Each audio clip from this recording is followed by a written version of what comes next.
शिव महापुराण की कथा कहती है अगर आपको एक मुखी रुद्राक्ष नहीं मिल रहा, दो मुखी रुद्राक्ष नहीं मिल रहा है, तीन मुखी रुद्राक्ष नहीं मिल रहा है, चार मुखी रुद्राक्ष नहीं मिल रहा है, तो शिव महापुराण अगर गीता प्रेस गोरखपुर की आपके घर में हो,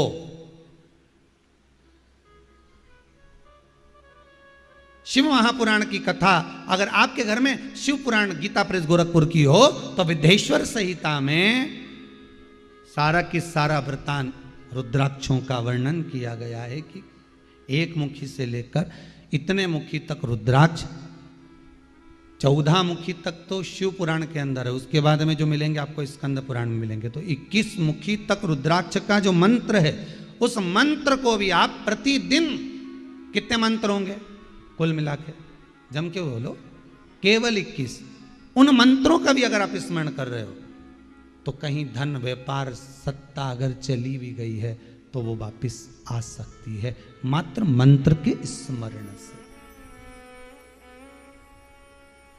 मात्र मंत्र के स्मरण से। जप में, तप में, साधना में, भजन में वो बल होता है कि भगवान सम्मुख खड़ा होता है, सम्मुख खड़ा। मेरे भोले तेरा सहारा है, मेरी नैया का तो किनारा है। तप बल में वो आनंद, भजन में, मंत्र में, साधना में वो फल होता है कि भगवान सम्मुख खड़ा। इंद्रमाला एक मुखी से लेकर 21 मुखी रुद्राक्ष की बनती है, उसमें 1.25 गांठ लगती है, मतलब हर रुद्राक्ष के बाद में 1.25 गांठ लग जाना चाहिए। 1.25 गांठ का मतलब जानते हो ना सब लोग, समझ में आती है 1.25 गांठ? कल भी वर्णन आया था 1.25 गांठ का। क्या मतलब होता है? धागे में गांठ लगाई, अब कोई वस्तु जैसे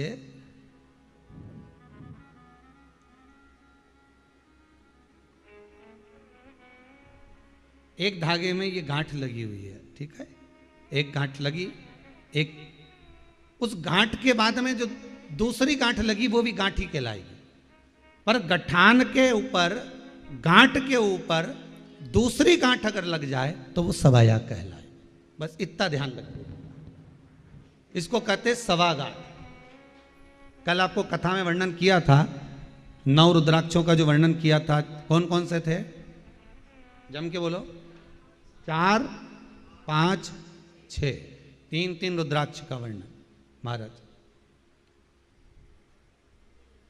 उसमें 1.25 गांठ का वर्णन आ रहा था बार बार, और आप सुन भी रहे थे, पूछा भी नहीं आपने एक बार भी कि 1.25 गांठ होती क्या।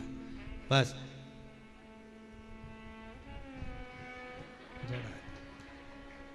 अब रुद्राक्ष तो बता दिया, पर अब एक दूसरे से करेगी ये 1.25 गांठ होती क्या है, मैंने कहीं सुनी भी नहीं, पढ़ी भी नहीं। अब महाराज तो बता दिया, अब अपन करें तो करें कैसे?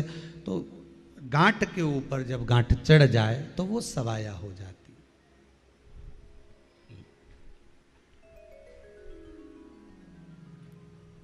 हम तो कहेंगे हो सकता है पुराण में इसलिए भी लिख दिया होगा 1.25 गांठ का, क्योंकि रुद्राक्ष का जो छिद्र होता है ना वो थोड़ा सा बड़ा हो जाता। हो सकता है एक गांठ आपने लगाई और रुद्राक्ष का मन का उधर चले गया, तो इसलिए उस पर 1.25 गांठ, गांठ पे गांठ चढ़ जाओ, 1.25 गांठ।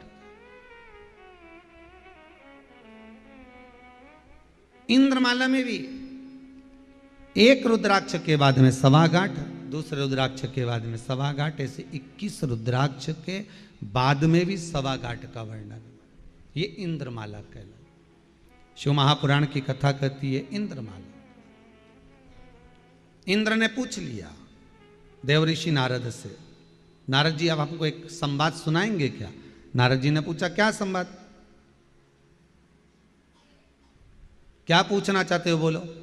देवऋषि नारद बोले मेरे को इतना सा पूछना है कि रुद्राक्ष की उत्पत्ति कैसे हुई।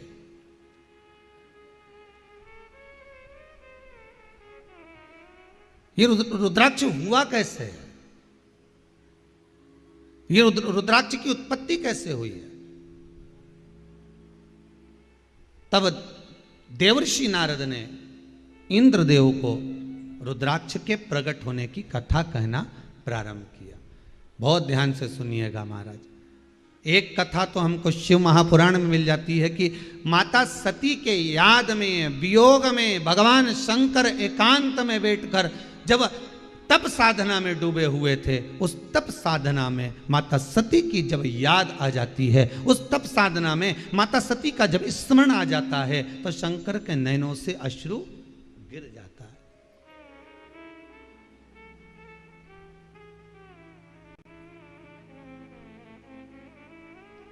और अश्रु गिरा, वही अश्रु का जो पौधा उत्पन्न हुआ है, वृक्ष उत्पन्न हुआ है, वही रुद्राक्ष का वृक्ष है। एक कथा तो अपन ने शिव पुराण की सुन ली। अब आ जाओ स्कंद पुराण में।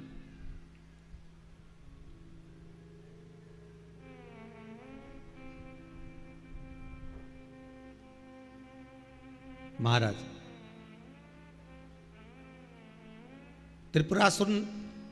त्रिपुरासुर राक्षस को मारने के लिए सारे 33 कोटि देवी देवता अपना अपना प्रयास कर चुके थे।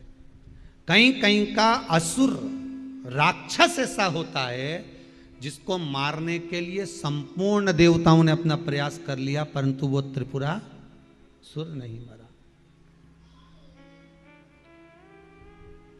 शिव जी का एक नाम है, क्या? त्रिपुरारी। वो केवल इस त्रिपुरासुर को मारने के लिए भगवान का नाम पड़ा।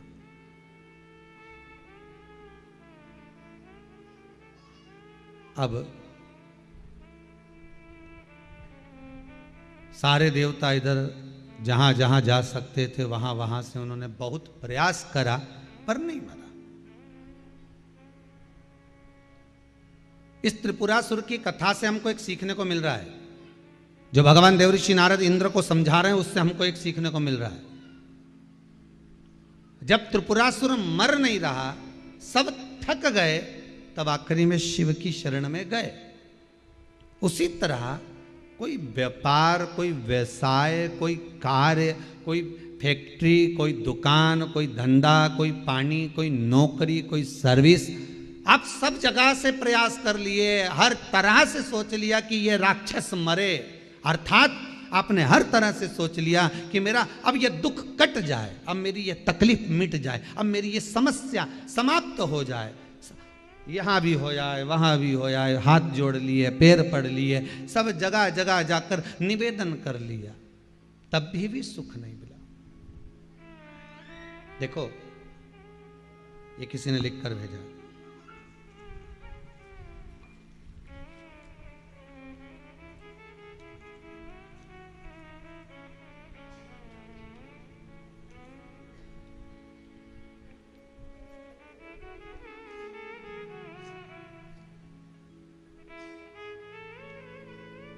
अदिति पंचाल हैं कोई उज्जैन से, उन्होंने लिखा है ये पत्र बच्ची ने। अदिति पंचाल को 6 महीने की उम्र से पेट की तकलीफ थी। 8-10 दिन तक बहुत तकलीफ रही। अंत में इस बच्ची का 6 साल की उम्र में बड़ोदरा में ऑपरेशन भी करवा दिया। ऑपरेशन कराने के बाद भी ये बच्ची को आराम नहीं लगा। अब देखिए, कथा वही बोल रही है ना, यहाँ भी हो जाए, वहाँ भी हो जाए, सब जगह प्रयास कर लिया। अंत में उसमें लिखा है नीचे, शिव महापुराण सुनना चालू किया और महाशिवरात्रि के दिन धतूरे का प्रयोग किया जो बताया गया था पेट के लिए। उसके बाद अब मेरी बच्ची ठीक हो गई है। हर जगह वो बैठी होगी कहीं, जिसने पत्र लिखा है। कहाँ है बेटा?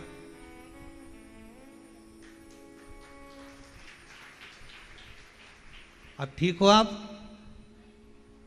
पूरा आराम लगा है आपको? नमः शिवाय। आप ही का नाम अदिति है?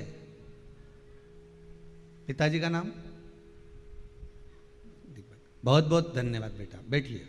बाबा ने आपको स्वस्थ करा, बाबा से यही निवेदन। शिव महापुराण की कथा कह रही है। इस कथा से इंद्र और ये देवर्षि नारद और इंद्र के संवाद से हमको सीखना है। भटक लिए जहां तहां, देख लिए। त्रिपुरासुर राक्षस को मारने के लिए, असुर को मारने के लिए सारे प्रयास कर लिए गए।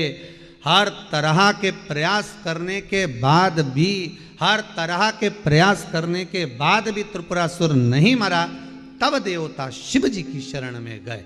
जब कोई काम नहीं हो रहा, हर जगह से आप ठोकर खाकर आ गए, हर जगह से आप होकर आ गए, हर जगह से आप निवेदन कर कर आ गए और वहां से भी नहीं हुआ, तब अंत कहता है कि जब सब जगह से हार जाओ तब शंकर की शरण में चले जाओ, वो संभाल लेगा, वो शिव जान लेगा। फिर अंतिम बिंदु वो शंकर।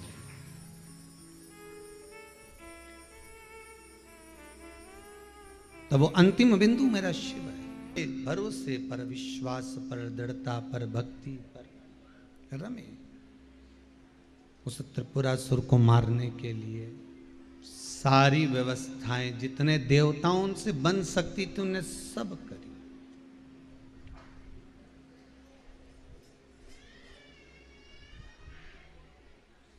पर किसी से नहीं मरा। भगवान विष्णु, भगवान ब्रह्मदेव सब गए भगवान की शरण, सारे, पर नहीं।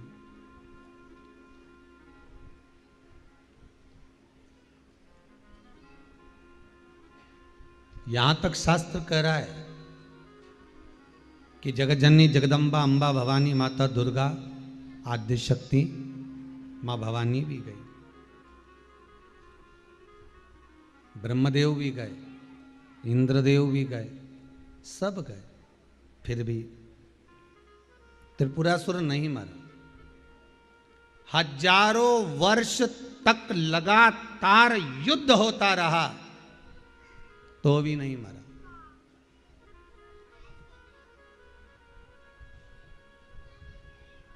दो साल, 4 साल, 5 साल, 6 साल, कई लोग आकर कहते गुरुजी हमारा पुराना समय बहुत अच्छा था, हम 4 साल से इतने तकलीफ में, हम 6 साल से इतने तकलीफ में, हमारे ऐसा हो गया, 5 साल से ऐसा हो गया। आखिर कई वर्ष, यहां त्रिपुरासुर की कथा भी तो वही करे, कितने वर्ष लग गए देवताओं को, पर नहीं मरा तो नहीं मरा। सुख और दुख में यही अंतर है महाराज। सुख जो जाता है ना, सुख जो समय सुख का समाप्त होता है ना, ये मालूम नहीं पड़ पाता। और दुख के अगर 2 साल भी हैं, 6 महीना भी हैं, 4 महीना भी हैं, 8 महीना भी हैं, तो ये दुख के जो 8 महीना होते हैं ना, ये रुला रुला देते हैं, तकलीफ दे देते हैं, नैनों से जल बने लगता है, अश्रु बने लगता है, रुला रुला देते हैं, ये जल बहते।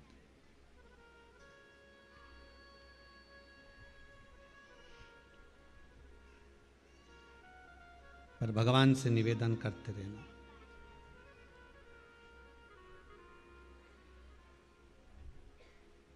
भगवान से निवेदन करते रहना कि भोलेनाथ तुम राजी रहना हो, बाकी के तो अगर तुम राजी हो ना तो दुख तो कट जाएगा। भोला सब दुख काटो, भोला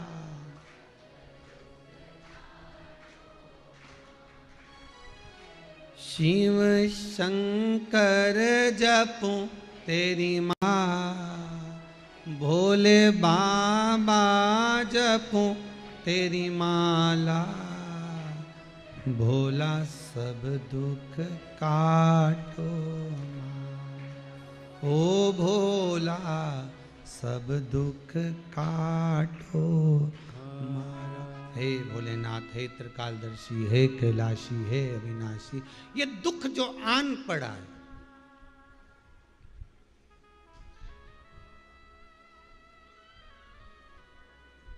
ये दुख जो मेरे मस्तक पर चढ़ गया है,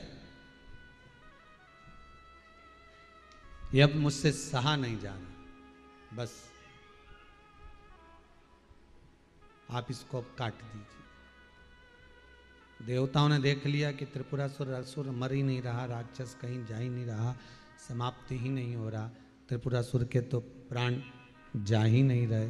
तब सारे देवता मिलकर फिर पहुँचे भोलेनाथ जी के पास में और शंकर जी से जाकर निवेदन करा, विनय करी भोलेनाथ जी से जाकर आराधना करी।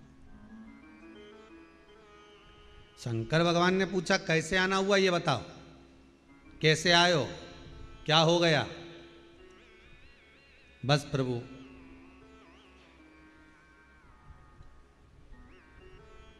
थोड़ी अर्जी लेकर आए।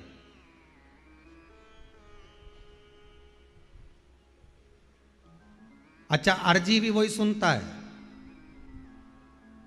और आप अपनी अर्जी तुम सोचो कि मैं अपने रिश्तेदार को सुना दूं, वो जब सीधे मुंह बात नहीं करे तो तुम्हारी अर्जी सुने? अरे बोलो तो जम के सुनेगा। तुम सोचो कि मैं अपनी अर्जी अपने रिश्तेदार को सुना दूं, जब रिश्तेदार सीधे मुंह बात नहीं करे तुम्हारी विपदा की घड़ी में, और अगर तुम विपदा की घड़ी में कहीं पहुंच भी गए ना किसी के यहाँ, तो पहले तो लोग ये सोचेंगे कि कुछ ना कुछ मांगने आई हो। अपन अपनी तो छोड़ो, श्रीमद् भागवत में ही देख लो ना। श्रीमद् भागवत के भीतर 10वें स्कंद में श्री सुदामा जी भगवान कृष्ण के द्वार पर जाते,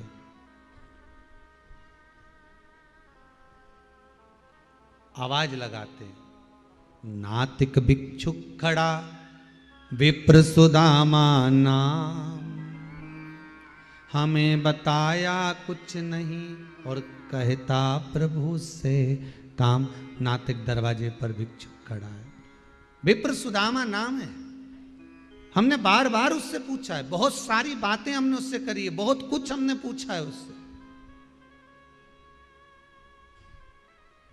और हमको तो लगता है बहुत तन पर कपड़ा नहीं है, एक पिछोड़ा पड़ा हुआ है, सिर पे एक पाग बंधी हुई है, वो भी 50 जगह से फटी हुई है।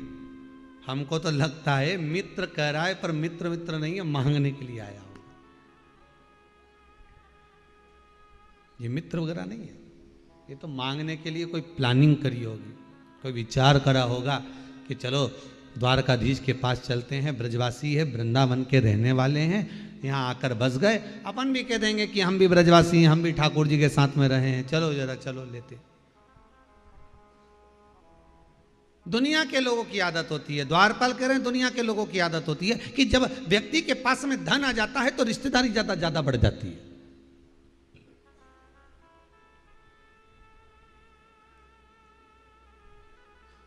कोई अगर अच्छा पद मद मिल जाए ना, किसी को मंत्री वंत्री बन जाए, फिर उसकी जो रिश्तेदारी निकलना चालू होती है। कौन? वो तुम्हारी बुआ का छोरा। अच्छा, अब इसके मन में आया, ना तो कभी इसकी बुआ दिखी और ना कभी छोरा दिखा, एक ब्याह में नहीं दिखा, एक फंक्शन में नहीं दिखा, और क्या क्या वो तो बुआ का छोरा। कौन? वो हमारे तो ताऊ जी का लड़का। अच्छा, तो क्या किधर से ताऊ जी का लड़का? तो क्या हमारी मौसी के जेठ का छोरा, छोरे का छोरा, छोरे का छोरा, बस वही।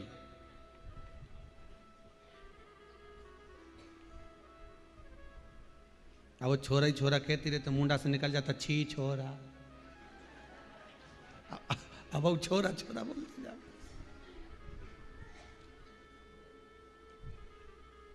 वो तो कहते तो ताऊ जी का छोरे का छोरा, छोरे का छोरा। अरे रिश्तेदारी धन है तो रिश्तेदारी, धन के साथी हजारों थे जब धन ही नहीं तो कोई नहीं, सुख के साथी हजारों थे जब सुख ही नहीं तो कोई नहीं। कौन मिलेगा?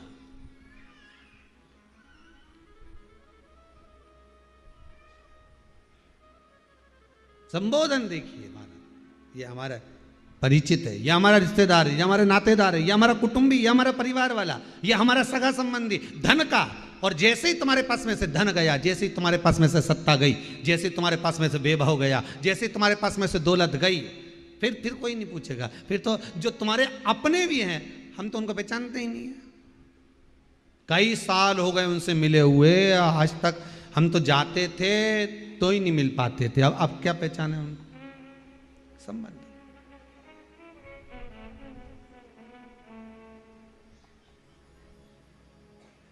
अब क्यों बोले?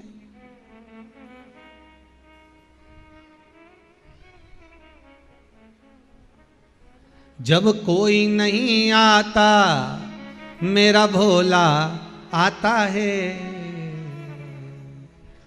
मेरे दुख के दिनों में वो बड़ा काम आता है, मेरे दुख के दिनों में वो बड़ा काम। बस शिव तुम्हारे सम्मुख में, शंकर तुम्हारे दरवाजे पर, शिव तुमने याद किया और शंकर तुम्हारे दरवाजे पर आए। मेरा ओगड़दानी, मेरा त्रिकालदर्शी, मेरा कैलाशी, मेरा अविनाशी, मेरा शिव तुम्हारे चौखट तुम्हारे सामने होगा। हृदय से याद किया जाए। दुख आया तब याद आया, देवताओं से नी सधी देख लिया, अपने से नी मरने वाला, तब इन्होंने शंकर जी को याद करा। भोलेनाथ के पास चलिए, वो साधेगा। दुख आएगा, विपदा आएगी। संसार में अगर जन्म लिया है, मनुष्य की देह मिली है, चाहे साधु हो, सन्यासी हो, तपस्वी हो, साधक हो, उपासक हो, भगत हो, चाहे संसार में रहने वाला मानव हो, प्रत्येक मनुष्य जो भूमि पर जन्मा है उसको सुख भी मिलेगा तो दुख भी मिलेगा।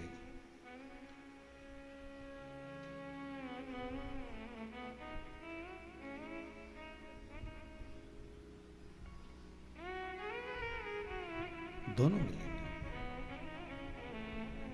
सुख है तो दुख है, मान है तो अपमान, दिन है तो रात है, सुबह है तो शाम। दो पहलू चले, नारी है तो पुरुष भी है, कन्या है तो वर भी है, दो पहलू चल रहे हैं। अब पहले से ही चलते चले ये दो पहलू, तो फिर अब सोचना क्या, दुख आ भी गया तो टेंशन नहीं, बाबा के भरोसे पर छोड़ दो, शंकर जी को दे दो, भोलेनाथ जी से कह दो कि अब ये सब तुम्हारे भरोसे पर छोड़ दिया।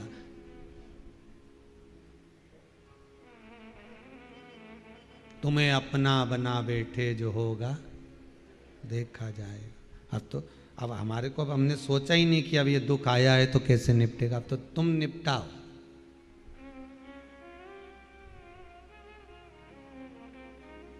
नरसिंह मेहता जी के यहाँ बेटी की यहाँ शादी, नानी भाई के यहाँ मायरा भरना है, पत्र आ गया इतना बड़ा, खवास लेकर भी आ गया, नरसिंह जी के यहाँ दे भी दिया, नरसिंह जी ने पत्र ले भी लिया, पढ़ा वड़ा कुछ नहीं, सांवरिया सेठ को दे दिया। पत्र आया है बेटी के घर से, पढ़ना ही नहीं आए मेरे को तो तुम ही पढ़ लेना। भगवान भी मन में सोचे, बताओ ये अनपढ़ के चक्कर में मैं चक्कर में फंस गया। पढ़ लेते। कितना सुंदर संवाद है साहब। किसी गुरु के पास में जाना, भगवान की चौखट पर जाना, मंदिर में जाना, भगवान के दरवाजे पर जाना, किसी विद्वान के पास में जाना, माता पिता के पास में जाना, घर के बुजुर्ग के पास में जाना, घर के बड़े के पास में जाना, तो एकदम अनपढ़ बनकर जाना। बहुत विद्वान बनकर गुरु के पास मत जाइए।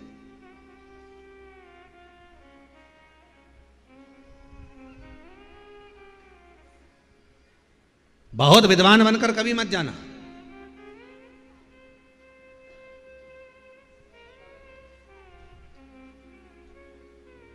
रावण जब मर गया, पृथ्वी पर गिर गया, राम जी ने लक्ष्मण जी को भेज दिया, जाओ जरा थोड़ा ज्ञान लेकर। और लक्ष्मण जी गए और उसके सिर के पास जाके खड़े हो गए रावण के। रावण ने जो लक्ष्मण जी के देखा तो मुंडा फेर लिया, मुंह उधर कर लिया। लक्ष्मण जी के तो कांटे से खून नहीं। लक्ष्मण जी ने तुरंत राम जी से जाकर कहा, क्या आपने मेरे को उसके पास भेजा ज्ञान लेने के लिए? और कह रहे थे इतना विद्वान है, इतना ज्ञानी कि दूसरा पैदा ही नहीं होगा इसके जैसा। जाओ लक्ष्मण उससे ज्ञान लेकर आ। क्या जाऊं उसके पास? उसके पास खड़ा हुआ तो उसने मुझे देख के मुंह फेर लिया। राम जी बोले, रे लक्ष्मण तू इतना विद्वान बनकर गया था, क्या क्या सोचकर क्या गया था? क्या सोचकर जाना? हम रघुकुल के हैं, हम अवध के निवासी हैं, अयोध्या के वासी हैं। वो तो आपके कहने पर मैं चले भी गया। बस राम जी बोले यही तो दिक्कत हो गई कि अकड़ लेकर गया था इसलिए, और वो भी अकड़ेले के पास गया था। वो कम अकड़ेला है। सुन, लक्ष्मण जी से कहा, सुनो अभी तुम कहां जाके खड़े हुए थे? उसके सिर के पास। गुरु के पास जाते हैं, सदगुरु के पास जाते हैं, ज्ञान लेने जाते हैं, कुछ प्राप्त करने जाते हैं, तो सिर पे बैठते हैं कि पांव में बैठते हैं? लक्ष्मण जी ने राम जी के चरण पकड़ लिया। वाह भैया, तभी क्यों कि मुंह क्यों फेरा? कारण इतना ही है। मुंह फेरने का कारण केवल इतना था कि मैं अहंकार रखकर गया था, अभिमान रखकर गया था। किसी के पास में जा रहे हो और कुछ प्राप्त करना है तो खाली होकर जाइए, खाली, अहंकार से विहीन, अभिमत्ता से विहीन, अहमता से विहीन। लक्ष्मण जी गए, रावण के चरणों के पास जाकर खड़े हुए। जैसे ही रावण के चरणों के पास जाकर खड़े हुए, रावण ने ज्ञान उपदेश दे दिया। लक्ष्मण जी वापिस आ गए। फिर निवेदन करेंगे, गुरु के पास जाना तो बिल्कुल अनपढ़ बनकर जाना, पढ़े लिखे नहीं। हमें तो बहुत आता है, सारे वेद पुराण हमने पढ़ लिए, सारे शास्त्र हमने पढ़ लिए, हमने तो एक एक जगह छाट छाट के पढ़ा, हमने तो एक एक चीज निकाली, हमने तो ये करा। तुम विद्वान बनकर मत जाओ, अज्ञानी बनकर जाओ।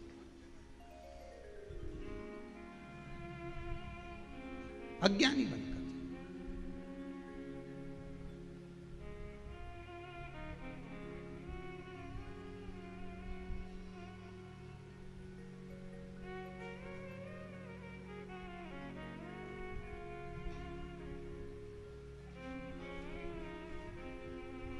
एक चेला गुरुजी के पास जाके बोला, गुरुजी गुरुजी, गुरुजी बोले बोलो, हमें गुरु मंत्र दे दो।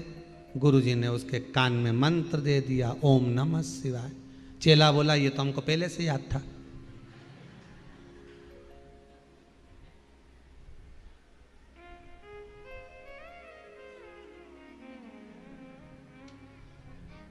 अब उसने 100 रुपए लेकर गया था, 50 रुपए तो गुरुजी को दिए, 50 खुद ने धर लिए। तो साथ में जो मित्र था उसने पूछा, क्यों रे ये 100 रुपये माता जी ने दिए थे देखो, कि ये 50 रुपये तूने रख लिया, 50 गुरुजी को दे दिया। तो क्या हुआ? गुरुजी ने वही तो मंत्र बताया जो हमको याद था। तो जो हमें पहले से याद था, तो 50 रुपये मंत्र के काय को दे? केवल 50 दे के आया।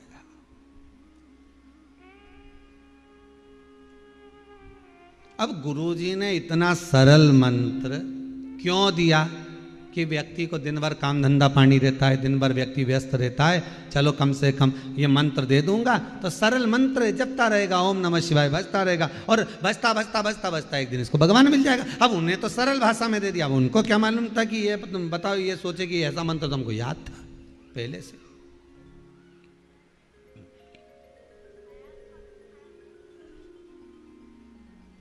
भले तुम कितने भी ज्ञानी हो, भले भले तुम्हें कितनी भी विद्वत्ता भरी हो, कितनी भी विद्वत्ता, तुम महाज्ञानी हो,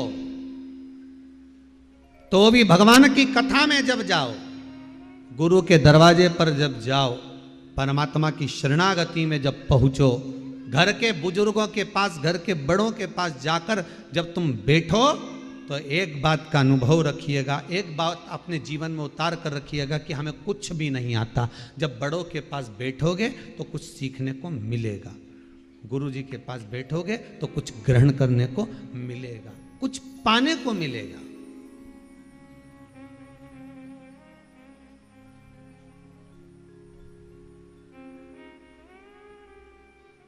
नई नई बहू आती है तो सास हमेशा उससे कहती है, ला बेटा मैं तेरे को कुछ सिखा दूं, मेरे को सब आता है सब। तो सास ने कह दिया उलेटा बना दे। उलेटा मतलब चीला, चिलड़ा बोलो, उलेटा बोलो, कुछ भी वो गुड़ और आटा को घोल के पानी में मिला के पतला पतला करके तवा पे डाल के ऐसे फैला के, अब जो बोल दो तुम, उलेटा बोल दो, चीला बोलो, चिलड़ा बोलो, जो तुम्हारी मर्जी पड़े वो बोलो। सास ने कहा बना दे। अब बहू तो सब घोल घुला के और बैठ गई, और बैठ के जो उसने तवा पे डाला, और डालते से ही, और अच्छे से अच्छा सूरमा भी पहला चीला बना ही नहीं सकता।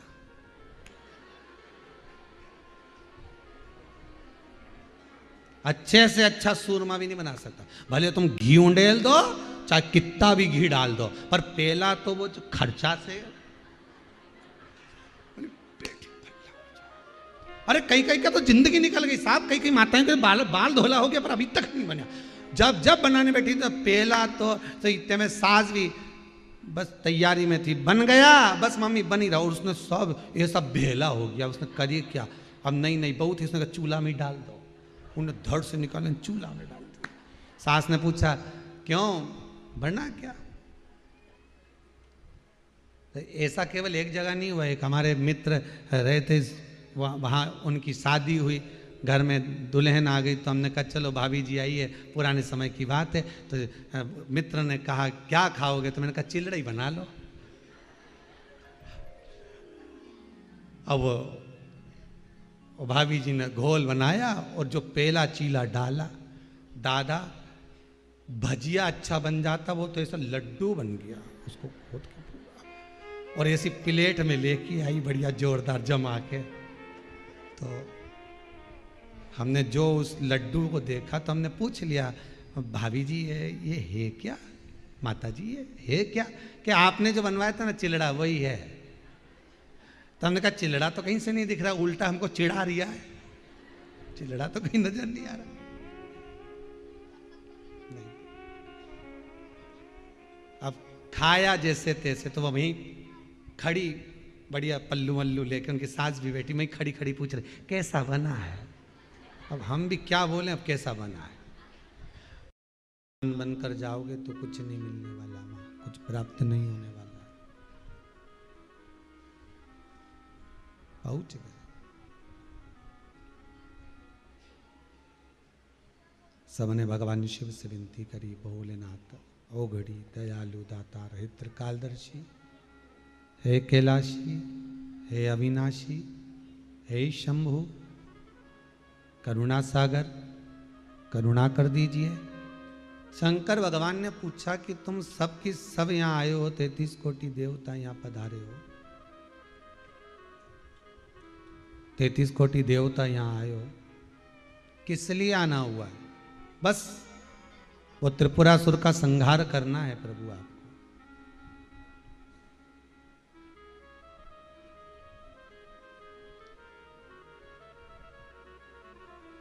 शंकर जी ने पूछा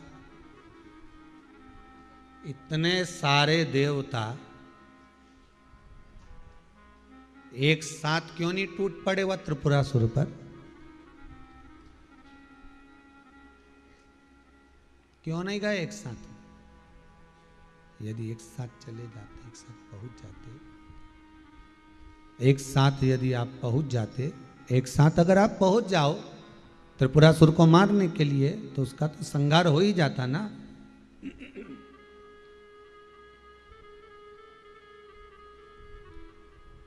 अब देवताओं ने हाथ जोड़कर कहा नाथ हमने बहुत प्रयास करा, अथक प्रयास करने के बाद में जब हम हार गए तब आपके पास आए। शिव महापुराण की कथा कहती है जब संसार सागर से हार जाओ, हर जगह से जब हताश हो जाओ, परेशान हो जाओ, कोई साथ ना दे, तब शिव पुराण कहती आखिरी में शंकर को पकड़ लेना, कहीं मत जाओ, कहीं मत जाओ, केवल शिव को पकड़ लो, शिव नाम गाओ, भगवान की भक्ति में रम जाओ, कहीं मत जाओ। फिर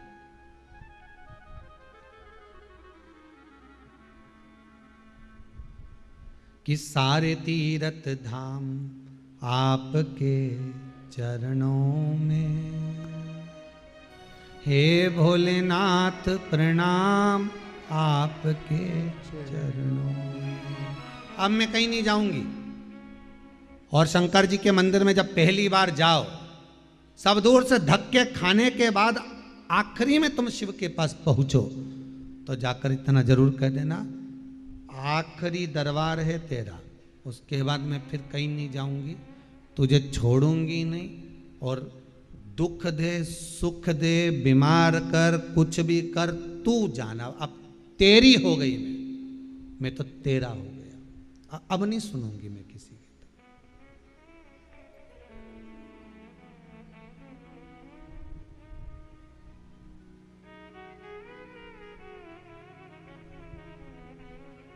अब नहीं भटकूंगी मैं। त्रिपुरासुर का आप संहार कर दो। भगवान ने कहा ठीक है। शंकर भगवान ने एक विचार करा और ब्रह्मदेव और भगवान ने विष्णु को बुलाया, आप पधारो, आप आइए। भगवान नारायण पधारे, भगवान ब्रह्मदेव पधारे। क्या बात है स्वामी, क्या हो गया? भगवान बोले कि बस बात इतनी सी है कि भगवान विष्णु से कहा, आपके पास में सुदर्शन चक्र था, क्या त्रिपुरा को आपने क्यों नहीं मारा? अरे सुदर्शन चक्र भी वहां काम नहीं करा।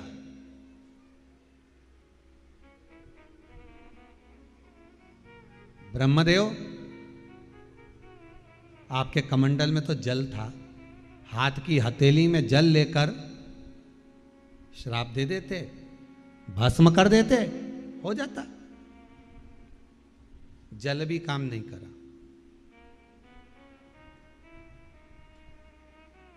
फिर अब आप कुछ करिए। शंकर भगवान ने उसी समय पर विचार कर लिया, इसको मारने के लिए कुछ ना कुछ ऐसा करना पड़ेगा, कोई एक अस्त्र मेरे पास में ऐसा आ जाना चाहिए, एक बार में ये मर जाए, इसके प्राण छूट जाए, एक बार में।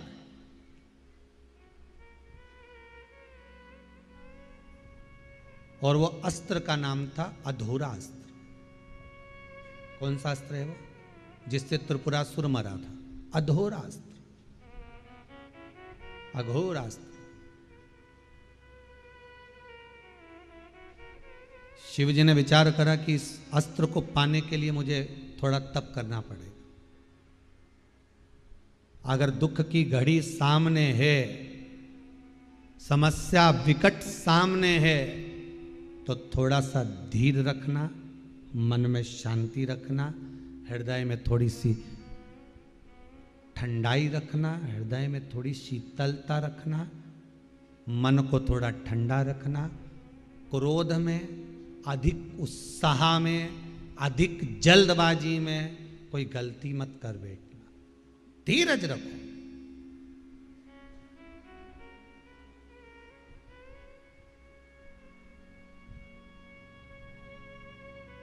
राम जी चाहते तो रावण को तो 1 मिनट में मार देते।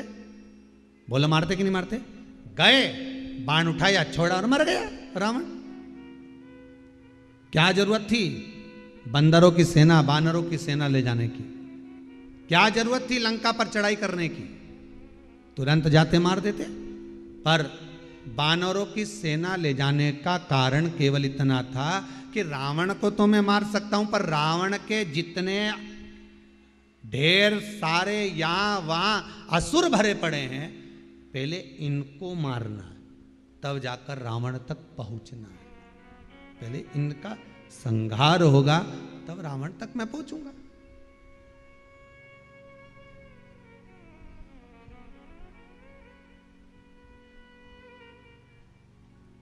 सबको साफ करते करते, सबको। माता द्रौपदी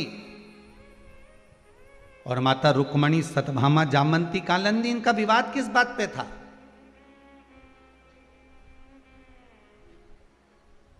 भाभी और ननंद का विवाद किस बात पे होता है?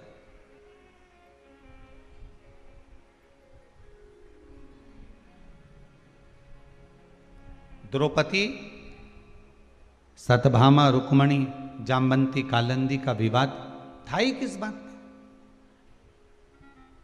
केवल एक ही बात थी,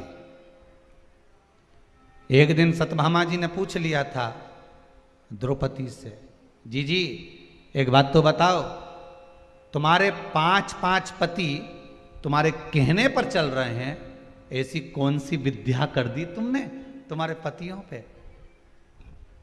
और हमारा एक पति 16,108 रानियां, और हमारा एक पति, और वो भी हमारे कहने पर नहीं चल रहा, उसका कारण क्या है?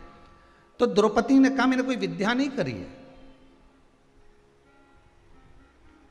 द्रौपदी कहती है मैंने कोई विद्या नहीं करी है, बस एक काम करा है, जो तुमने नहीं करा वो हमने करा है।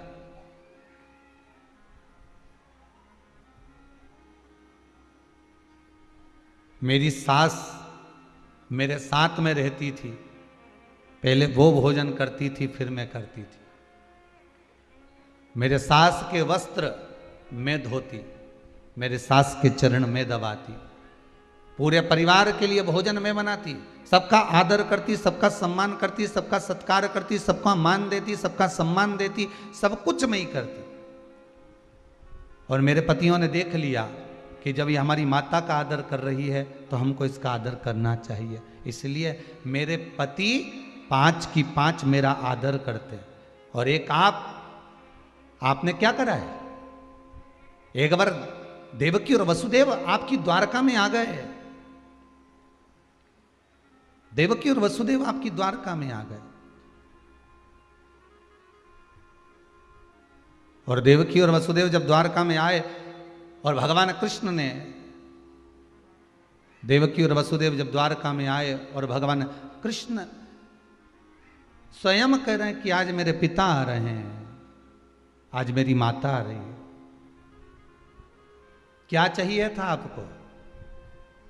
कि कोई भी एक बहू अपना कमरा, अपना कक्ष खाली कर दे देती और कह देती कि यह कक्ष खाली कर दिया है, माता पिता इसमें विश्राम करेंगे, माता पिता इसमें सोएंगे, आराम करेंगे, माता पिता को आदर मिलता, सम्मान मिलता। पर हुआ क्या? 16,108 रानियां अपने अपने कक्ष में जाकर विश्राम कर ली, और देवकी और वसुदेव हॉल के अंदर जाकर विश्राम करें।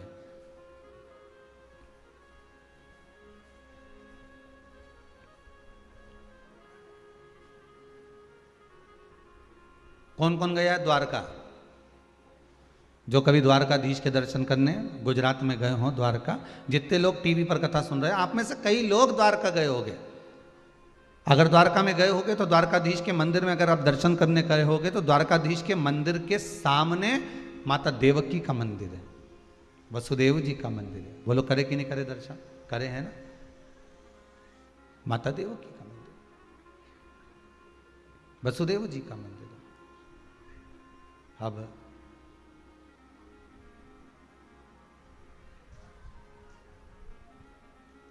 किसी कक्ष में अगर मेरी माता देवकी, वसुदेव जी अगर आराम करते होते तो यहां हॉल में नहीं मिलते, पर सामने द्वारकाधीश के ठीक सामने, मेरे द्वारकानाथ के सामने माता है देवकी।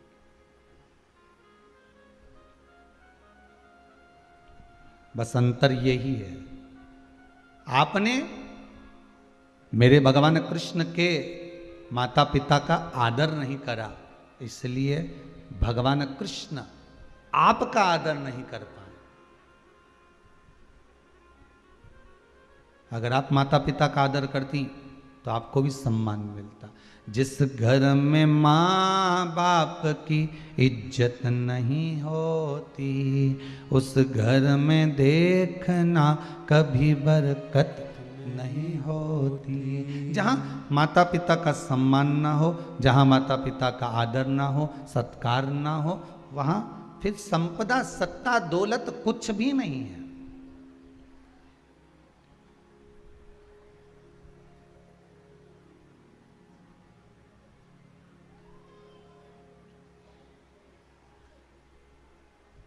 उसकी महत्वता ही नहीं है। कोई ऐसा रुद्राक्ष हो महाराज जिससे मेरी बहू मेरी हो जाए, कोई बेल भभूति या ये सब चीज से घर परिवार कभी नहीं टूटता।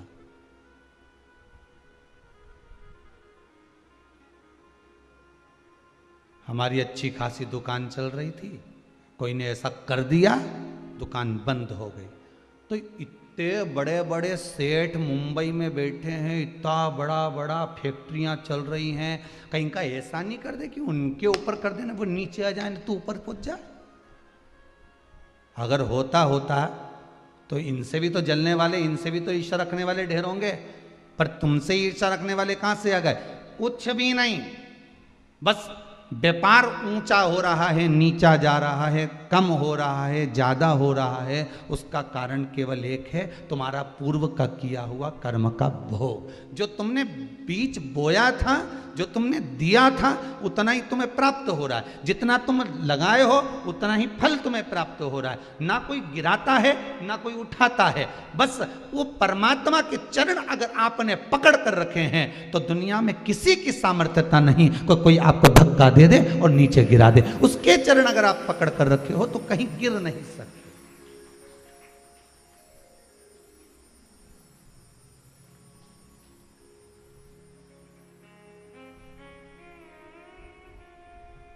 उस परमात्मा के चरण अगर आपने पकड़ कर रखे हैं तो संसार सागर में कभी गिरोगे तो नहीं।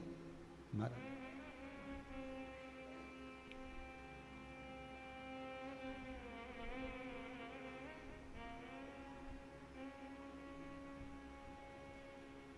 कोई गिराने वाला नहीं है। शिव अगर पकड़ कर रखा है तो, शंकर ने अगर पकड़ कर रखा है, मेरे ओगरदानी ने, मेरे भोलेनाथ ने, मेरे त्रिकालदर्शी ने, मेरे कैलाशी, मेरे अविनाशी ने अगर आपको पकड़ कर रखा है तो कोई नहीं गिरा सकता, कोई नहीं। बस हर पल, हर घड़ी, हर क्षण उसका स्मरण हो।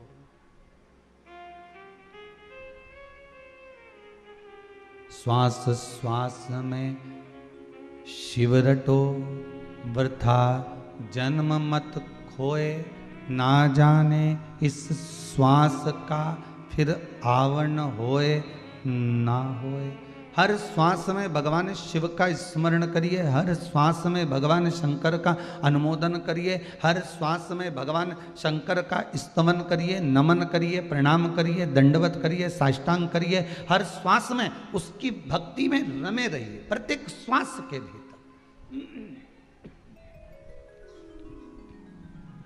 प्रत्येक श्वास के भीतर।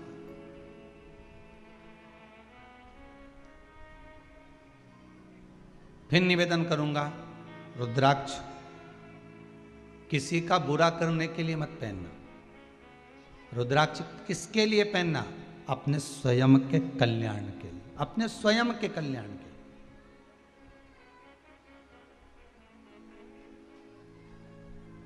स्वयं का कल्याण जिससे हो जाए, अपने स्वयं का कल्याण जिस भाव से प्रकट हो जाए, स्वतः के कल्याण के लिए।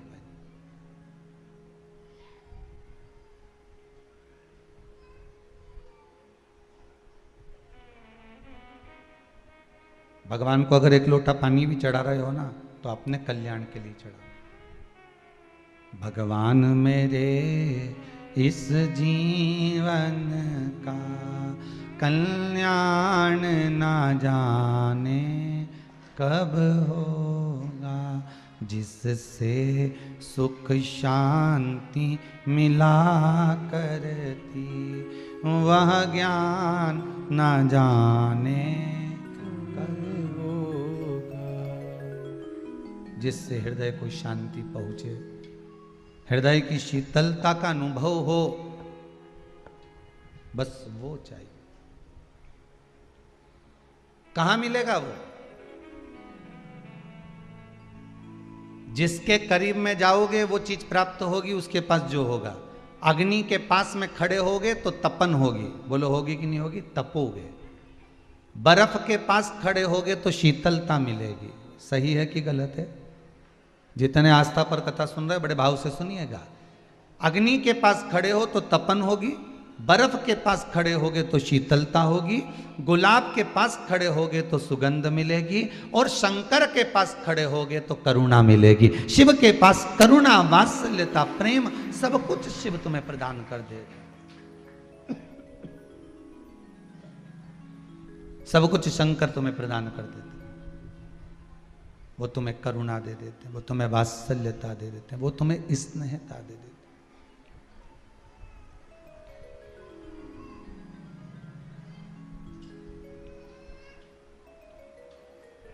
उसके करीब में जब आप पहुंचोगे, उसके नजदीक में जब आप पहुंचोगे, तो आपको कुछ अच्छा ही मिलेगा।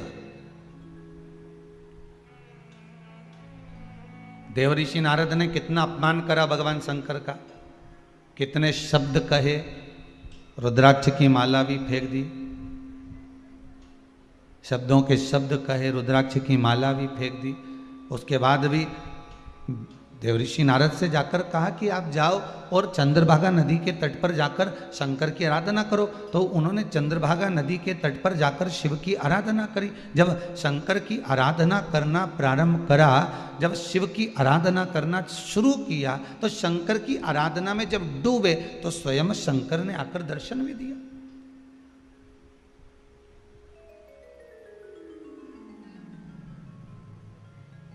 स्वयं शंकर भगवान आकर दर्शन भी दिए।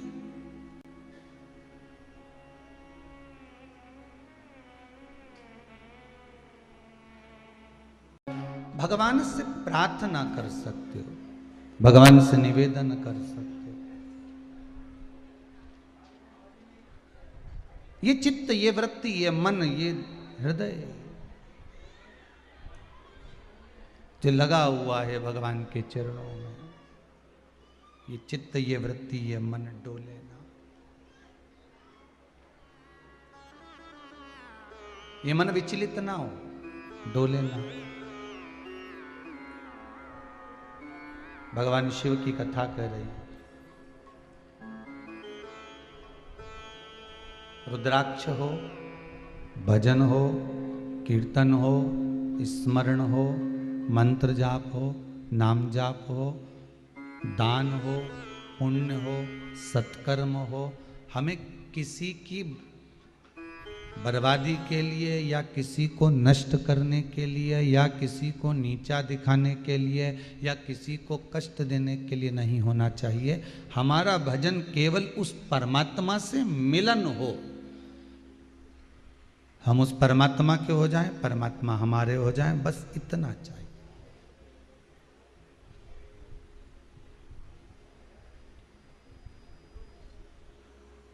एक इंद्रमाला होती है, क्या नाम है उसका?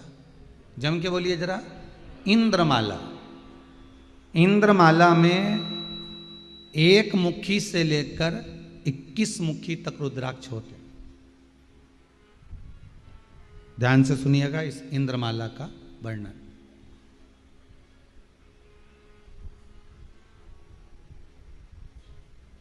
कितने रुद्राक्ष होते हैं इसमें? एक मुखी से लेकर 21 मुखी तक होता है।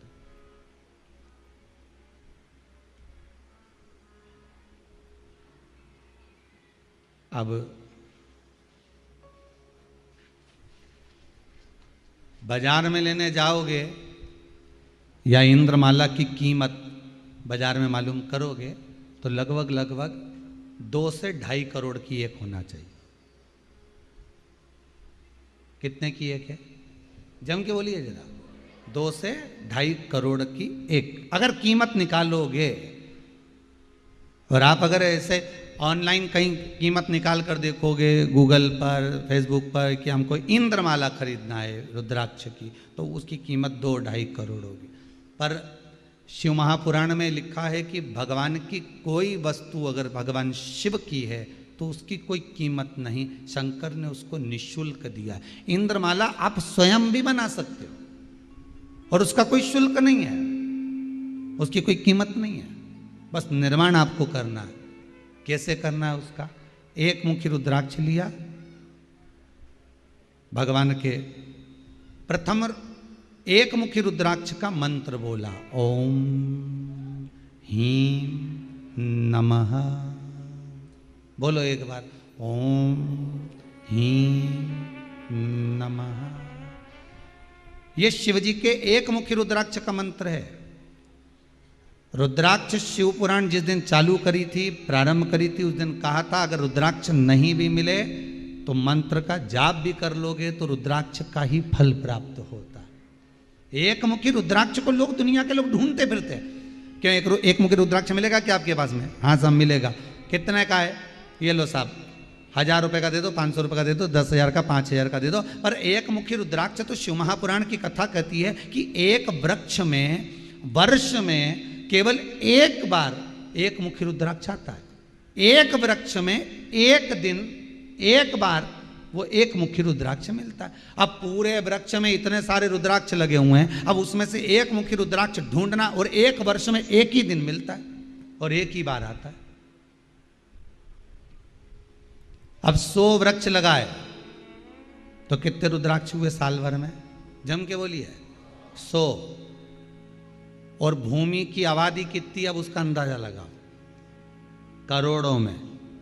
अब 100 रुद्राक्ष, 500 रुद्राक्ष, 1000 रुद्राक्ष, 10,000, 5,000, 3,000, 4,000, जितने रुद्राक्ष आपको प्राप्त हुए हैं, जितने रुद्राक्ष आपको मिले हैं, तो फिर वो जनमानस तक पहुंचेंगे कितने? और फिर वो 1,000 रुपया में, वो 500 रुपये में, वो 700 रुपये में, वो 5,000 में मिल जाएगा क्या आपको? ईमान। अब यहाँ तो लॉकडाउन लगा तो आटे की कीमत बढ़ गई। बोला सही है कि गलत है? नमक मिर्ची की कीमत बढ़ गई। क्यों साहब? वो वहाँ से आता है माल और अभी बस गाड़ियाँ सब बंद पड़ी हुई है। अब बस गाड़ियाँ बंद पड़ी हुई है तो माल यहाँ तक पहुँच नहीं पा रहा, माल यहाँ तक आ नहीं पा रहा, इसलिए भाड़ा वाड़ा सब देखा जाए तो, और आ रहा है तो महंगा आ रहा है, तो हम आपको महंगा दे रहे हैं। तो वो इतना कीमती होता है कि मिलना भी कठिन होता है। पहली बात तो मिल जाए और मिलकर धारण कर लिया जाए और उसका स्मरण हो जाए, ये बहुत बड़ी बात।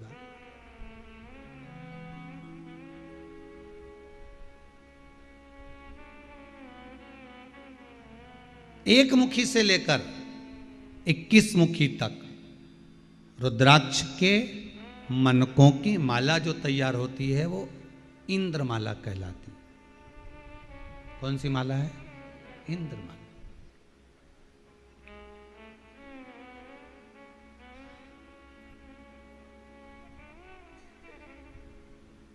क्या काम करती है वो इंद्रमाला?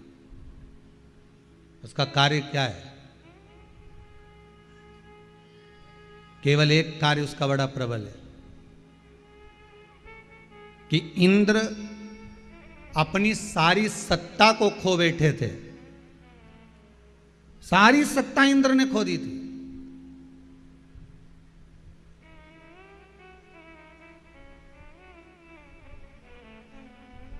चारों तरफ राजा बलि का राज्य हो गया था।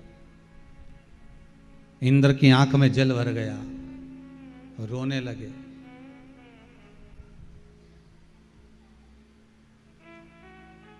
नैनों में अश्रु भरा गया,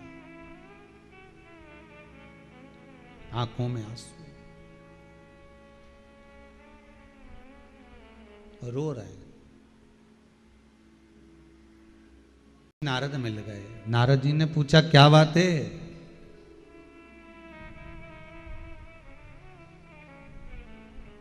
इंद्र आज आप तो रोते हुए दिख रहा, हुआ क्या आपको? इंद्र कहते हैं मेरी पूरी सत्ता चली गई, पूरा वैभव चले गया, पूरा धन चले गया, पूरा दौलत संपदा सब समाप्त हो गई। तो देवऋषि नारद ने कहा जिस समय पर मेरे बानर का मुख लगा,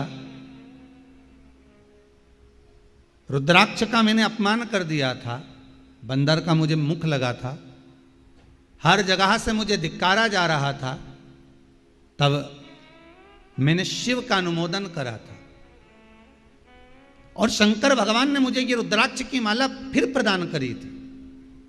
पर इस रुद्राक्ष में केवल 21 ही रुद्राक्ष है और इसको मैंने जब धारण करा सब कुछ वापिस पा लिया। हो सकता है इंद्र तुम इस माला को अपने पास में रखो और तुम वापिस कुछ ना कुछ पालो। तब इंद्र ने वो माला अपने कंठ में धारण करी, तब जाकर इंद्र को पुनः वही सत्ता फिर प्राप्त हो गई। तो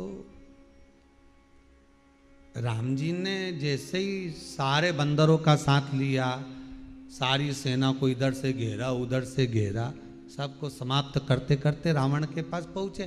तो हनुमान जी ने पूछ लिया एक बार राम जी से, प्रभु मुझे तो लगता है कि आप नारायण हो, मुझे लगता है कि आप चतुर नारायण। भगवान ने पूछा चतुर नारायण कैसे? हनुमान जी बोले एक बार मेरी माता ने चूरमा बनाया, अंजना माता ने, फिर और चूरमा बनाकर मेरी माता अंजना ने ढेर सारा चूरमा थाली में रख दिया। चूरमा भी ऐसा गरम गरम, उस पे घी पड़ा ढेर सारा। फिर मैंने उठाने का प्रयास करा और मेरा हाथ जलने लगा।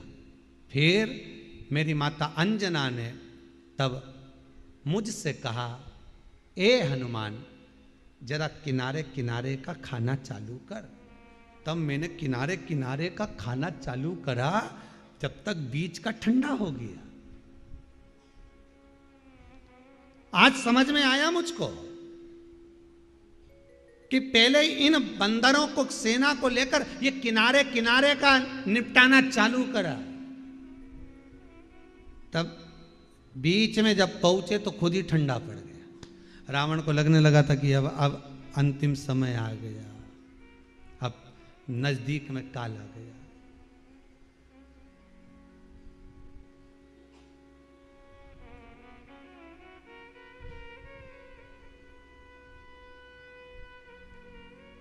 और अच्छे से समझ लो, चोट लगी है यहां, ठीक है।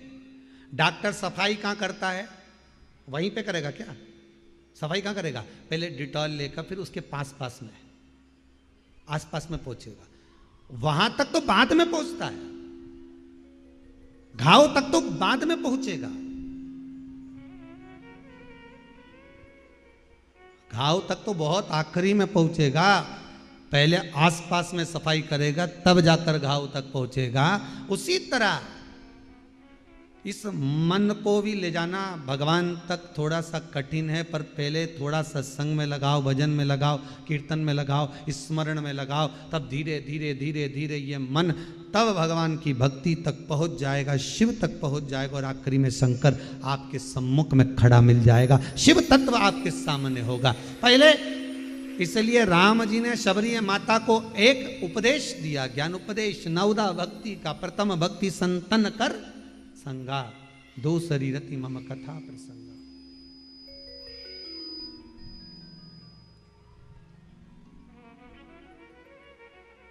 अगर आपने सत्संग सुना है, स्मरण करा है, तो शिव मिलेगा, आखिरी में मिलेगा शंकर। एक अस्त्र मुझे चाहिए, उस अस्त्र के लिए मैं तप करूंगा, अघोर अस्त्र, अघोर अस्त्र। और अघोरास्त्र को पाने के लिए, अघोरास्त्र को प्राप्त करने के लिए शंकर भगवान ने तप करने के लिए बैठ गए। तप करने के लिए बैठे, और जैसे ही भोलेनाथ जी तप करने बैठे, कहते हैं संपूर्ण 1000 वर्ष निकल गए शंकर जी को तप करते करते। कितने वर्ष निकल गए? 1000। ये देवता जितने थे नहीं सारे, इनको टेंशन बढ़ गया कि ये तो बैठ गए तप करने के लिए, अब युद्ध का समय, और ये आंख बंद करके बैठे। शंकर भगवान को सूचना मिल गई कि देवता कह रहे हैं कि ये नेत्र बंद करके नयन चुराकर तप करने बैठ गए। मात्र 3 दिन शंकर भगवान को हुए थे नेत्र बंद करे हुए। शंकर जी ने नेत्र खोल लिए, और अब शिव जी ने नेत्र नहीं बंद करे, नेत्र खोलकर साधना करी। आंखों की पुतलियां, आंखों की जो पलक होती है, ये भी नहीं झपकी। कितने वर्ष तक? 1000 वर्ष।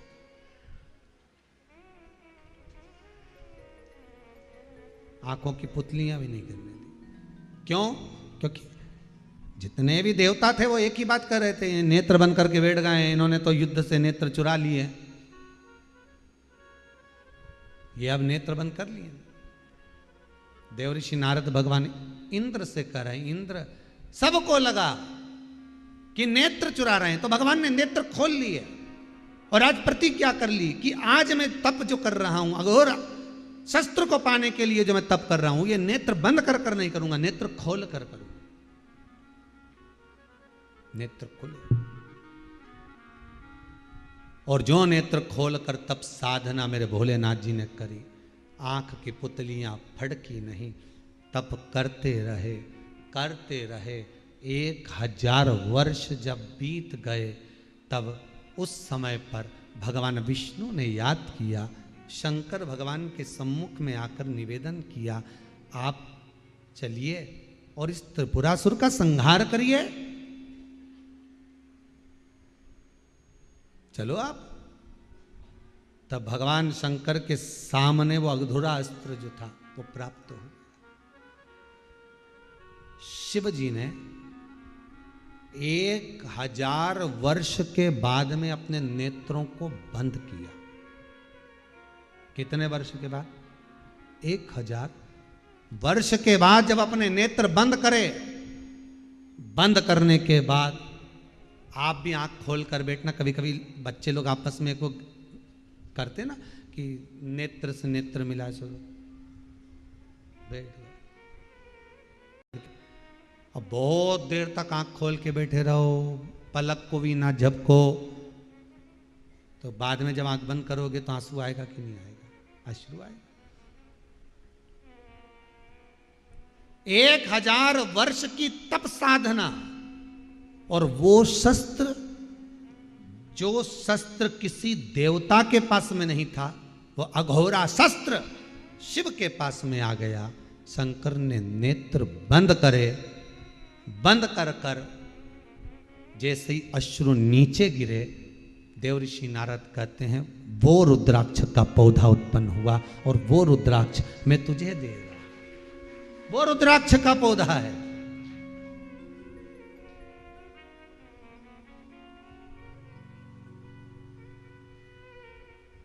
शिव पुराण में लिखा है, सती के वियोग में शंकर भगवान सती की याद में तप करते करते, साधना करते करते जो अश्रु गिरा, वो रुद्राक्ष। स्कंद पुराण कर रही है, देवर्षि नारद जो सुना रहे हैं। तो किसी ने पूछ लिया एक बार कि नारद जी ये चरित्र सुना रहे हैं, शिव पुराण ये चरित्र कहती है, इन दोनों में से प्रामाणिकता किसकी है? तो शिव पुराण की कथा कहती है एक सतयुग नहीं हुआ, एक त्रेता, एक द्वापर, एक कलयुग नहीं हुए, हजारों कलयुग निकल गए, हजारों सतयुग निकल गए, हजारों द्वापर निकल गए, हजारों त्रेता निकल गए।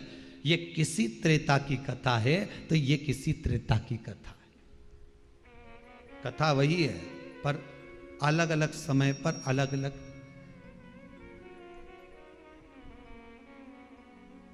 आप हो चाहे हम हो, एक ही बार पैदा हुए हैं क्या? बोलो तो सही। ना जाने कितनी बार जन्म ले लिया, लेते भी जाओगे, आगे भी लेना हो, चिंता मत करना। बस अंतर इतना है कि ये शरीर नहीं मिलेगा तो छिपकली बन जाओ तो कोई भरोसा नहीं, उनमें कोई भरोसा नहीं। जिससे घर नहीं छूटता वो छिपकली बनता। जो दिन रात चौराहे पे बैठ कर टर टर करे, कभी भजन नहीं करे, वो मेंढक बनता। लिखा गरुड़ पुराण में, सीधी सीधी बात गरुड़ पुराण में लिखी।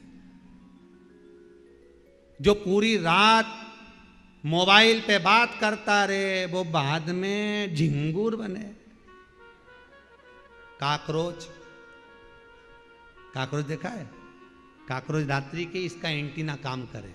काकरोच के 2 बाल रहे नहीं सामने मूंछ का, तो ये एंटीना इसके रात के ही काम करो। रात के ही ये भी बोले, रात भर जगे, तुम सो न काकरोच जगे। बस तो जो रात भर मोबाइल पे बात करे तो समझ लेना अगला जन्म काकरोच भाई होगी।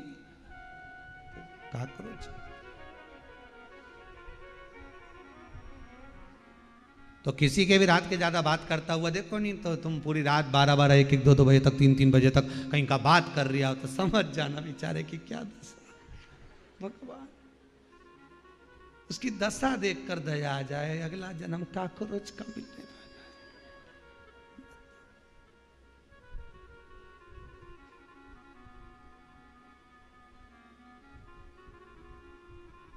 जो दूसरे का सामान खा जाए। किसी ने साड़ी दी थी पहनने के लिए, बाद में कि मेरे को तो मिली नहीं रही, साड़ी खा गई, किसी का सामान खा गई, समझ लेना अगला जन्म सांप नागिन बनेगी। सांप का क्या काम होता है? चूहे के बिल में घुस जाता है, दूसरे ने बिल बनाया उसमें सांप घुस गए, दूसरे का खाओगे तो जाना। रसोई घर में चुपचाप से जाकर फ्रिज में से सामान निकाल कर किसी को नहीं मालूम पड़े, अकेली निपटा गई, चींटी बन गई, चींटी।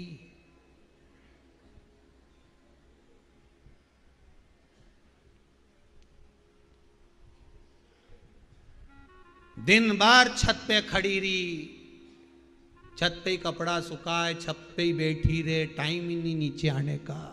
हवा में खूब उड़े, मैं तो यूं कर लूंगी, मैं तो यूं कर लूंगा। भगवान के कबूतर बना दो, बना दिया। कितना मन तो है, एक आध बार जरा गरुड़ पुराण सुनेंगे एक बार, कभी योग लगेगा। अभी तो कुछ नहीं, अभी तो ये शिव पुराण ही काफी है तुम्हारे लिए। कभी योग बनेगा जब देखेंगे, सुनेंगे। सुनना पर एक बार, और तुम्हारे यहाँ हो तो पढ़ भी लीजो। और भी बहुत सारा लिखा है, एक एक का सबका निकलेगा हो, सबका।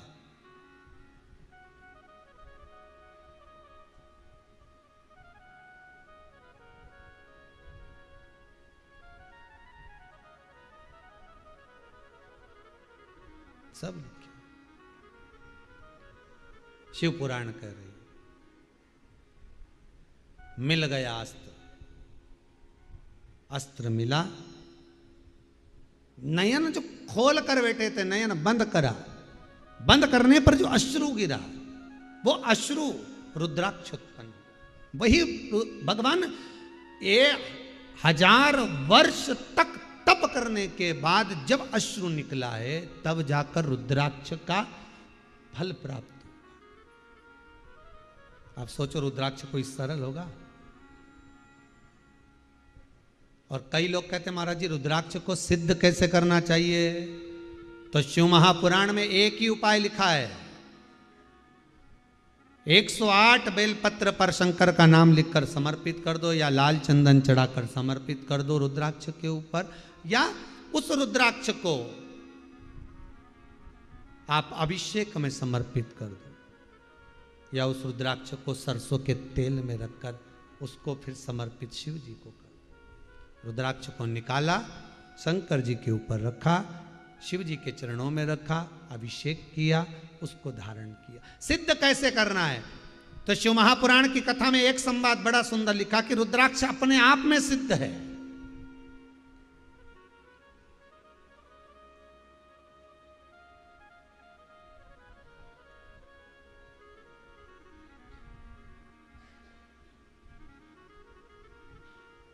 मुंबई में एक मेडिकल रिसर्च सेंटर में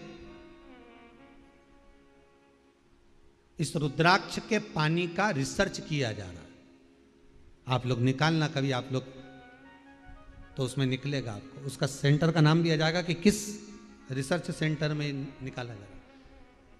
रुद्राक्ष का पानी, कि रुद्राक्ष जब पानी के अंदर पड़ा रहता है तो उस पानी में कितना बल प्राप्त हो जाता है। उससे शुगर, बीपी, ब्लड प्रेशर आदि आंखों की, चर्म की रोग, जितने रोग होते हैं उसमें आप उसमें पढ़िएगा, कभी निकालिएगा कि उस रिसर्च सेंटर में रिसर्च हो रहा है रुद्राक्ष के मात्र पानी का, कि उस पानी में कितना बल आ जाता है। और कई लोगों ने प्रयास करा, जब रुद्राक्ष महोत्सव हुआ था फरवरी मार्च में, तब उस समय पर शिवरात्रि के समय पर जब रुद्राक्ष महोत्सव हुआ था, उसके रुद्राक्ष जब दिए गए थे तो कई लोगों के यहाँ जब कोरोना महामारी प्रवेश कर गई थी तो उनका विश्वास वो रुद्राक्ष ही था और रुद्राक्ष का पानी, और वो पीते रहे और अपने जीवन को श्रेष्ठ बनाते रहे, उनका विश्वास। और सबसे ज्यादा खुशी इस बात की हुई कि जितनों के घरों में वो रुद्राक्ष उत्सव का रुद्राक्ष गया था, बाबा की ऐसी कृपा रही, एक व्यक्ति के घर में भी बाल बांक का नहीं हुआ। कोरोना बीमारी भले आई होगी पर ठीक होकर चली गई, मरा कोई नहीं, प्राण किसी के नहीं छूटे, क्योंकि उस रुद्राक्ष के साथ केवल रुद्राक्ष नहीं गया था, उस रुद्राक्ष के साथ कुबेरेश्वर महादेव भगवान शंकर ही स्वयं चले गया था कि मैं रक्षा करने के लिए पहुंच रहा हूं, मैं रक्षा के लिए।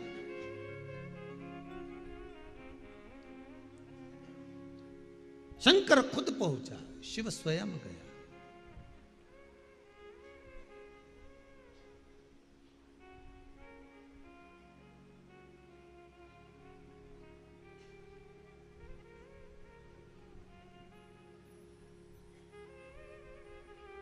शंकर खुद पहुंच जाते। महादेव नमन चरणों में, हे शिव, हे शंकर, हे ओगड़ी, हे दयालु, हे करुणा सागर। आपका एक रुद्राक्ष का केवल एक भाग ही, रुद्राक्ष का एक फल ही शंकर का 1000 वर्ष तक शंकर भगवान जब नेत्र खोल कर बैठे रहे, बंद कर कर नहीं, खोल कर।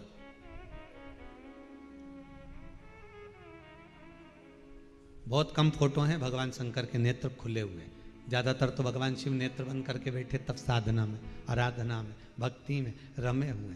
पर नेत्र खोल कर भी मेरा शंकर बैठे तो 1000 वर्ष तक नेत्र खोल कर बैठे रहे। और अंत समय में जब शस्त्र प्राप्त हो गया, अधोर शस्त्र मिल गया, उस त्रिपुरासुर को मारने के लिए जब प्राप्त हो गया, तब शंकर जी ने नेत्र बंद करे, उस शस्त्र को हाथ में लेकर तब जाकर रुद्राक्ष उत्पन्न हुआ। शिव पुराण कहती है जब रुद्राक्ष आपके कंठ पर हो, रुद्राक्ष का जल आपकी जिह्वा पर हो, रुद्राक्ष का जल जब आपके नयन पर हो, तो कुछ ना कुछ फल, जैसे शिव के पास में अधोर शस्त्र आया है तो शिव रुद्राक्ष कुछ ना कुछ फल तो देगा ही।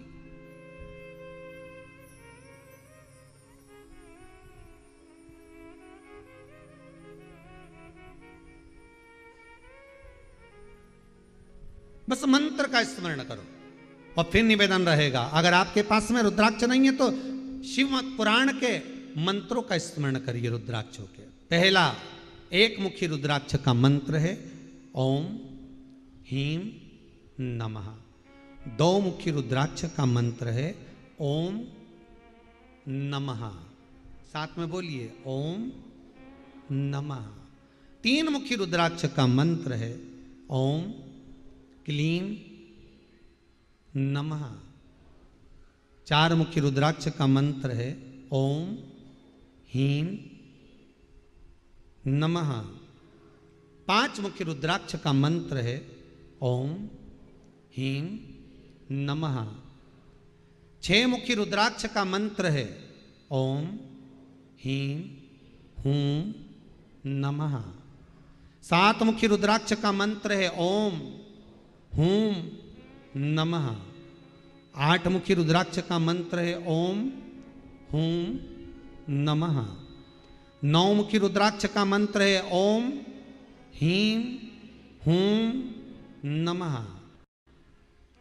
10 मुखी रुद्राक्ष का मंत्र है ओम ह्रीं नमः। 11 मुखी रुद्राक्ष का मंत्र है ओम ह्रीं हूं नमः। 12 मुखी रुद्राक्ष का मंत्र है ओम क्रोम श्रोम रोम नमः। 13 मुखी रुद्राक्ष का मंत्र है ओम ह्रीं नमः। 14 मुखी रुद्राक्ष का मंत्र है ओम नमः। शिव महापुराण में 14 मुखी तक रुद्राक्ष का वर्णन है, इसलिए अपन ने 14 मुखी तक मंत्र का स्मरण करा। ये 14 मुखी तक 15, 16, 17, 18, 19, 20, 21 कितना रह गया 7। 7 के जो मंत्र हैं कल की कथा में अपन स्मरण कर लें। एक मुखी रुद्राक्ष नहीं है आपके पास में, नहीं मिलता, मंत्र तो है। अरे बोलो तो सही है कि गलत है? मंत्र तो है ना। तो कह रहा शंकर की कथा कर रही है, शिव महापुराण की कथा कर रही, ओगड़दानी की कथा कर रही। 1000 वर्ष तक भगवान ने अपने नेत्र खोल कर रखा, नेत्र खुले रहे, तब नेत्र बंद करे और बंद करने के बाद जो वृक्ष उत्पन्न हुआ, जो पौधा उत्पन्न हुआ, तब जाकर वो रुद्राक्ष का पौधा उत्पन्न हुआ। कोई अपने आप में सिद्ध है, रुद्राक्ष अपने आप में सिद्ध है।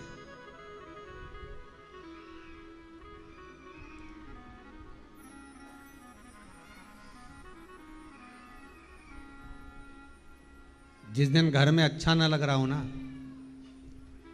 आपको ऐसा लगे कि घर में मुझे अच्छा नहीं लग रहा, आज मन में शांति नहीं है, हृदय में बेचैनी है, ऐसा लग रहा है कि घर में कुछ ठीक नहीं हो रहा, आपके घर में जो रुद्राक्ष रखा, जो रखा, आप अगर रुद्राक्ष उत्सव का रुद्राक्ष लेकर गई हो तो बात दूसरी, नहीं तो जो रुद्राक्ष आपके पास में रखा वही रुद्राक्ष को कटोरी में रखकर थोड़ा सा स्नान कराओ, 12 ज्योतिर्लिंग का नाम लेकर, 12 ज्योतिर्लिंग का स्मरण कर, रुद्राक्ष का जल थोड़ा सा मटके में हंडे में डाल दो, थोड़ा जल दरवाजे के आसपास पूरे भवन में उसको छीट दो। हम तो कहेंगे महीने में एक बार करते रहा करो, घर में अच्छी एनर्जी, अच्छी ऊर्जा प्राप्त होगी, करते रहो, थोड़ा अच्छा मिलेगा आपको। बस शिव का स्मरण कर कर, शंकर का अनुमोदन कर कर जो आप करोगे उसमें आपको फल मिलेगा ही। शंकर की सेवा करा हुआ व्यक्ति को अगर एक लोटा भी उसने पानी चढ़ाया है तो ये हो ही नहीं सकता कि उसको कुछ ना मिले, उसको मिलता जरूर है, उसका फल जरूर मिलेगा। देव ऋषि नारद ने इंद्रदेव से कहा, ये रुद्राक्ष की माला ले जाओ, धारण करना, ये साधारण नहीं है, शंकर के नयन अश्रु से प्रकट हुई है। तब इंद्र ने उसे धारण करी, इंद्र ने धारण करी, तब भगवान विष्णु स्वयं वामन अवतार रूप धरकर राजा बलि के दरवाजे से जाकर भिक्षा मांगकर इंद्र की सत्ता वापिस इंद्र को प्रदान कर, पुनः सत्ता प्राप्त हो, पुनः राजपाट फिर प्राप्त हो। रुद्राक्ष अगर आप धारण करते हैं तो दिन भर अगर आपके मन में उदासी भी रह रही है, कहीं से आवक नहीं है, व्यापार नहीं चल रहा, थोड़े दिन अच्छे से धारण तो करो। और अगर रुद्राक्ष धारण नहीं कर सकते तो रुद्राक्ष के जो मंत्र दिए हैं, 1 मुखी रुद्राक्ष का, 7 मुखी रुद्राक्ष का, 11 मुखी रुद्राक्ष का, 12 मुखी रुद्राक्ष का स्मरण तो करो।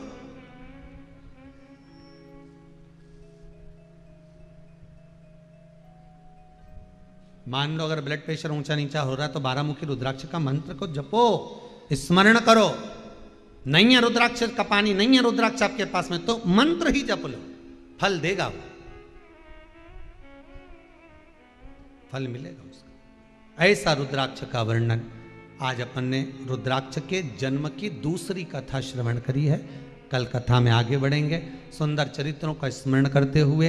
रुद्राक्ष शिव महापुराण की कथा आज तीसरे दिवस की, तृतीय दिवस की विराम लेती है।